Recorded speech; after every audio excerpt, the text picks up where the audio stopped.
কসবা গণধর্ষণ কাণ্ডের প্রতিবাদে আজ পথে নামলেন চুঁচুড়া কোর্টের আইনজীবীরা। শতাধিক আইনজীবী এই প্রতিবাদ মিছিলে অংশ নিলেন। তারা কোর্ট চত্বর প্রদক্ষিণ করেন, পরে ঘড়ির মোড়ে গিয়ে জমায়েত হন ও স্লোগান দেন। আজকের এই কর্মসূচি সম্পর্কে জানান এক আইনজীবী। চুঁচুড়া থেকে প্রবীর ঘোষালের রিপোর্ট। যাই কড়া নাড়ছে। আপনারা জানেন, কিছুদিন আগেই হুগলি বার অ্যাসোসিয়েশন থেকে আমরা প্রটেস্ট র্যালি অনেকগুলো করেছিলাম, অনেকগুলো আমরা কার্যক্রম গ্রহণ করেছিলাম। আরজিকর ঘটনার পরিপ্রেক্ষিতে আমরা সকলে পথে নেমে প্রটেস্ট করেছিলাম। সেই ঘটনার যে দগদগে ঘা এখনো অবধি শুকলো না, পুরো বিচার এখনো ওই ঘটনার ঘটল না।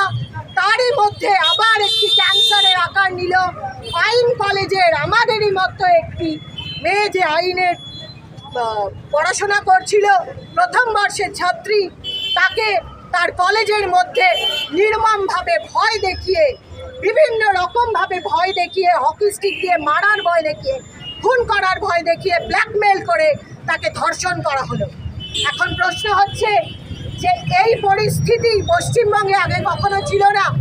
আমরা হুগলি জেলা আদালতের আইনজীবীরা কসবা ল কলেজে, যে কলেজ কম্পাউন্ডের মধ্যে যে ভয়ঙ্কর বর্বরচিত গণধর্ষণ হয়েছে তার প্রতিবাদে আমরা আদালত চত্বর পরিক্রমা করি এবং চুঁচুড়া ঘড়ির মোড়ে আমরা সমবেত হই এবং আমরা এই নক্কারজনক গণধর্ষণের তীব্র প্রতিবাদ জানাই।